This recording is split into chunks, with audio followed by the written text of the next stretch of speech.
نحمده ونصلي على رسوله الكريم أما بعد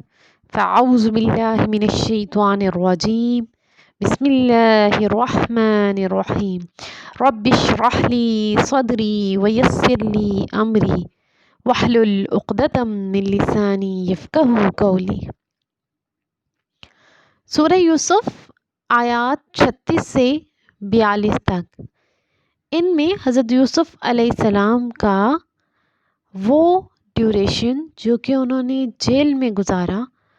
اس کے متعلق واقعات موجود ہیں۔ کہا جاتا ہے کہ مردہ لوگوں کی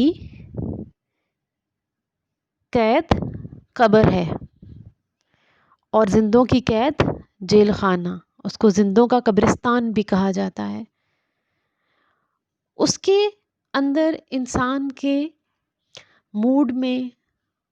فلکچویشنز آتی رہتی ہیں کیونکہ اس کو وہاں کے حالات برداشت کرنے پڑتے ہیں، تو اس کے مطابق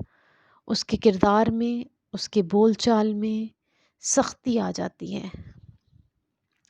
لیکن یہاں پر حضرت یوسف علیہ السلام کس طرح سے وقت گزارتے ہیں، کس طرح سے بات کرتے ہیں، وہ تمام ہمارے لیے سبق آموز ہے۔ وَدَخَلَ اور داخل ہوا، معہو اس کے ساتھ، حضرت یوسف علیہ السلام کے ساتھ، سجنا جیل میں، فتیان دو قیدی، دو ینگ لڑکے، ٹھیک ہے۔ جب حضرت یوسف علیہ السلام قید میں آئے تو دو نوجوان لڑکے بھی قید میں آئے۔ قال کہا، احدہما ان میں سے ایک نے، انی بے شک میں، ارانی میں دیکھتا ہوں، اعصرو کہ میں شراب نکال رہا ہوں، خمرن شراب کو، خمرن انگور سے بننے والی شراب کو کہتے ہیں۔ اس کی ایجاد ایران کے بادشاہ جمشید نے کی تھی۔ وقال اور کہا، آخر دوسرے نے، انی بے شک میں، ارانی میں دیکھتا ہوں، احملو کہ میں اٹھائے ہوئے ہوں، فوقا اوپر، رأسی اپنے سر کے، خبزن روٹی کو،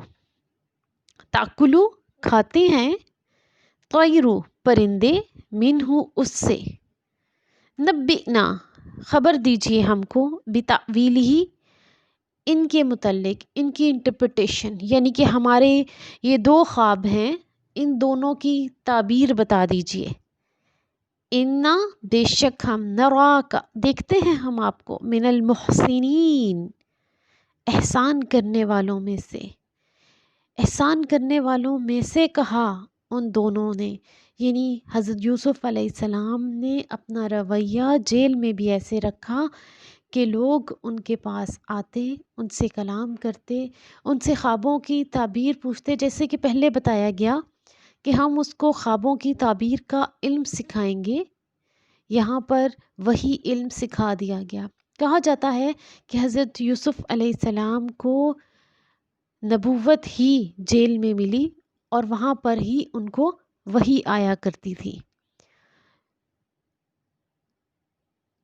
قال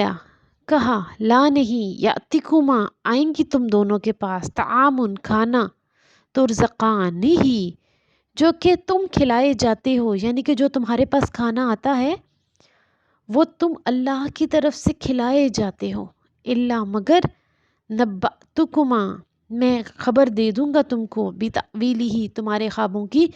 تعبیر کی، این یہ کہ یاتکما قبل پہلے، این یہ کہ یاتکما وہ آئے تمہارے پاس، اس سے پہلے کہ کھانا تمہارے پاس آئے، اس سے پہلے میں تمہارے خوابوں کی تعبیر دے دوں گا۔ ذالکما اور یہ جو میں تم دونوں کو بتانے جا رہا ہوں، مما اس میں سے جو، علمنی مجھے علم دیا ہے، ربی میرے رب نے، اور جو کچھ میں بتانے جا رہا ہوں وہ کوئی میرا علم نہیں ہے، وہ میرا علم میرے رب کی دین ہے۔ یہاں پر انبیاء کا طریقہ بیان کیا جا رہا ہے۔ عام انسانوں کے پاس جب علم آتا ہے تو وہ لوگوں پر اپنے آپ کی برتری ظاہر کرتے ہیں، اس کے بعد ان کو علم کی تعبیر بتاتے ہیں۔ اور حضرت یوسف علیہ السلام پہلے اپنے رب کی تعریف بیان کرتے ہیں کہ اس میں کوئی کمال نہیں ان کا، یہ تو رب کا دیا ہوا علم ہے۔ اور پھر بتاتے ہیں کہ وہ کون سی راہ پہ ہیں۔ انی بے شک میں ترکتو میں چھوڑ چکا ہوں، یعنی اس راہ سے نہیں گزرتا، ملتا جو کہ دین ہے قوم اس قوم کا، لا نہیں کہ وہ یومنون ایمان لاتے باللہ اللہ پر، تو وہ لوگ جو اللہ پر ایمان نہیں لاتے، وہ ہم بالآخرتی اور وہ آخرت کے، ہم کافرون انکاری ہیں، میں ان کے دین کو چھوڑ چکا ہوں، میں اس راہ پر نہیں جاتا ہوں، میں تو اپنے رب کی راہوں پہ ہوں جس کے باعث اس نے مجھے ایسا علم عطا کیا۔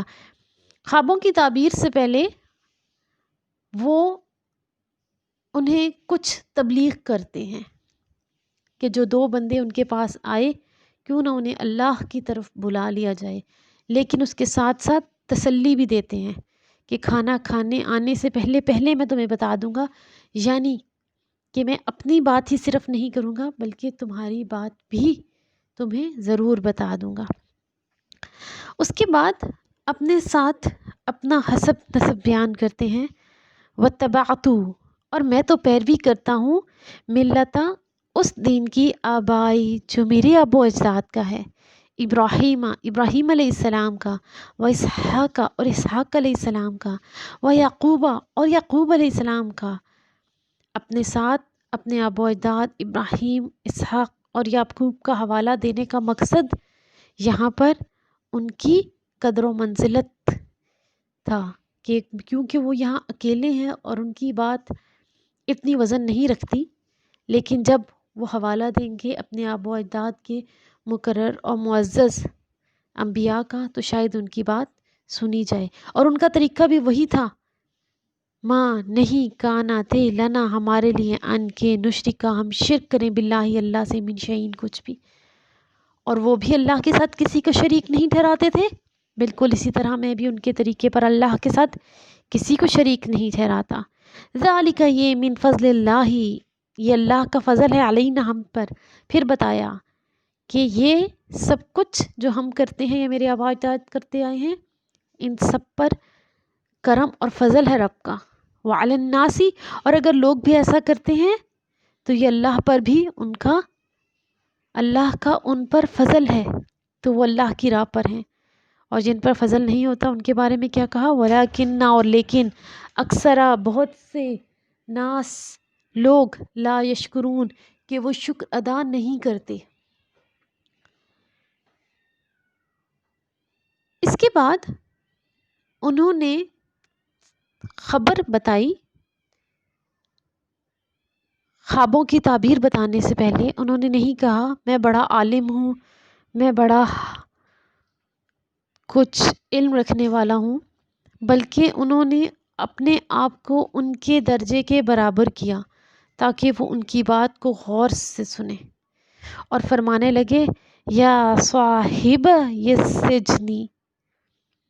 اے میرے دوستوں ساتھیوں، کس کی، قید کے، یعنی ان دونوں میں جو متفرق چیز تھی حضرت یوسف علیہ السلام اور دونوں قیدیوں میں، کہ وہ قیدی تھے، قید کے ساتھی تھے، تو آپ نے اسی انداز میں ان کو پکارا تاکہ ان کو برابری فیل ہو اور وہ آپ کی بات کو زیادہ اچھے طریقے سے سن سکیں۔ اے میرے قید کے ساتھیوں، ارباب بے رب کی جمع ہے، بہت سارے رب، بہت سارے پالنے والے، متفرقون جو فرق ہیں، الگ الگ ہیں، ایک آگ کا ہے، ایک پانی کا ہے، ایک آندھی کا ہے، ایک طوفان کا ہے، ایک زندگی کا ہے، ایک موت کا ہے، خیرن کیا وہ بہتر ہے، ام یا اللہ بہتر ہے، واحد جو صرف ایک ہو، قہار بڑا ہی زبردست ہو، irresistible ہو، اس کے سامنے کوئی ٹک نہ سکے۔ عقل سے کام لے کے بتاؤ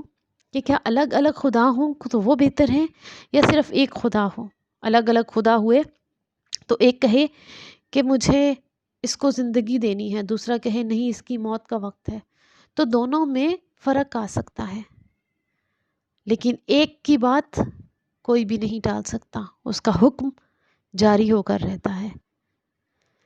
تو اللہ وہی ایک واحد القہار ہے، کیا وہ ان سب خداؤں سے بہتر نہیں؟ مان نہیں تعبدون تم عبادت کرتے، من دونہی سوائے اس کے، اور جن کی تم عبادت کرتے ہو اللہ کے سوا، وہ کیا ہے؟ اللہ مگر اسمان صرف نام ہی تو ہیں، سمیتموہا جو صرف تم نے رکھ لیے ہیں، یہ صرف نام ہے جو تم نے رکھ لیے ہیں اپنے بتوں کے، انتم تم نے، آباؤکم اور تمہارے آبا و اجداد نے، یہ کوئی خدا نہیں ہے، یہ صرف نام ہے جو تم نے رکھ لیے ہیں۔